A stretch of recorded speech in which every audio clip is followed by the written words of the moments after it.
Love has a nasty habit of disappearing overnight. I mean, you can't say it any better than that. I'm looking through you. I thought. Right, nobody poured me into a gown. They didn't put me into a mold. They didn't fashion my face. They didn't fashion my figure. I've made it purely on talent. Roberta Flack. Ladies and gentlemen, we gather today to mourn the loss of a musical legend, Roberta Flack, who passed away on February 24, 2025, at the age of 88. Her soulful voice and timeless classics have left an indelible mark on the music industry and in our hearts. In this tribute, we'll journey through her remarkable life, from her early beginnings and illustrious career to her personal experiences and lasting legacy. Before we begin, please remember to like, comment, share, and subscribe to stay updated with our content. Roberta Cleopatra Flack was born on February 10, 1937, in Black Mountain, North Carolina. Raised in a musical household, her father, Laron Leroy Flack, was a church organist, and her mother, Irene Council Flack, was a church pianist. This nurturing environment fostered Roberta's profound love for music from a young age. She had two brothers, Laron and Daniel, and a sister, Geraldine. Growing up in a large, musical family, she often accompanied the choir of Lomax African Methodist Episcopal Zion Church by playing hymns and spirituals on piano, but she also enjoyed going to the Baptist church down the street to listen to contemporary gospel music, including songs performed by Mahalia Jackson and Sam Cooke. According to DNA analysis, she was of Cameroonian descent. A prodigious talent, Flack began playing the piano at the age of 9. Recognizing her exceptional abilities, she received a full music scholarship to Howard University at just 15 years old. At Howard, she initially pursued a career in classical piano, aiming to become a concert pianist. However, her path shifted when she discovered her passion for singing and contemporary music genres. Flack became a student teacher at a school near Chevy Chase, Maryland. She graduated from Howard University at 19 and began graduate studies in music there, but the sudden death of her father forced her to take a job teaching music and English in Farmville, North Carolina. Breakthrough in the 1970s. Roberta Flack's breakthrough came with her debut album, First Take, 1969, which featured the haunting ballad, The First Time Ever I Saw Your Face. The song gained mainstream success in 1972 after Clint Eastwood used it in his film play Misty for Me, catapulting Flack to stardom.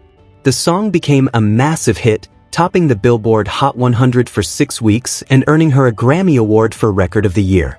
Her follow-up albums, Chapter 2, 1970, and Quiet Fire, 1971, continued to showcase her unique blend of jazz, R&B, and folk influences.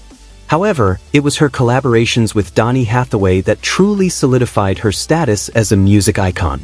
The duo's self-titled album, Roberta Flack and Donny Hathaway, 1972, produced hits like Where Is the Love, which won a Grammy for Best Pop Performance by a Duo or Group. Flack continued her solo success with the 1973 album Killing Me Softly, featuring the Grammy-winning hit, Killing Me Softly with his song. The song, which has since become one of the most iconic ballads in music history, earned Flack her second consecutive Grammy for Record of the Year, making her the first artist ever to achieve this feat. Throughout the late 1970s and early 1980s, Flack released several successful albums, including Feel Like Makin Love, 1974, Blue Lights in the Basement, 1977, and Roberta Flack featuring Donny Hathaway, 1980.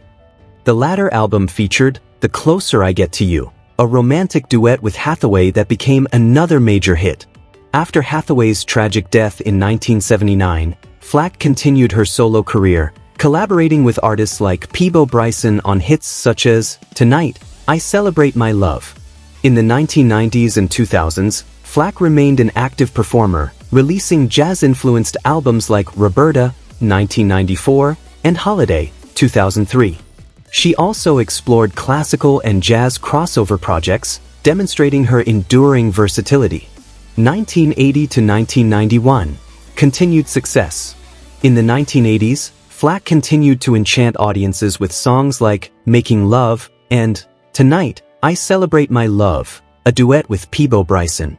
Despite the evolving music landscape, her soulful and soothing style remained timeless.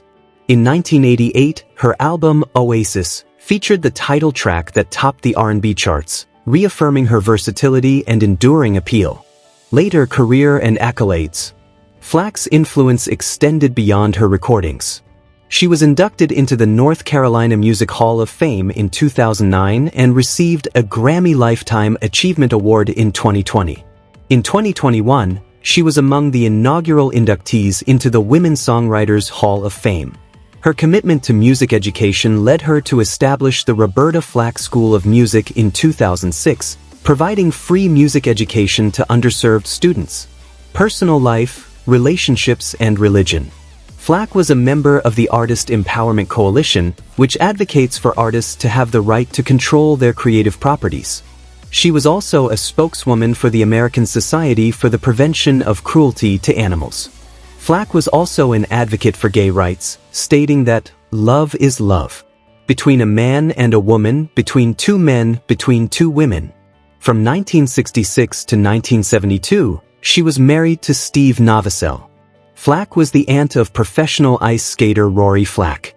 She was also the godmother of musician Bernard Wright, who died in an accident on May 19, 2022.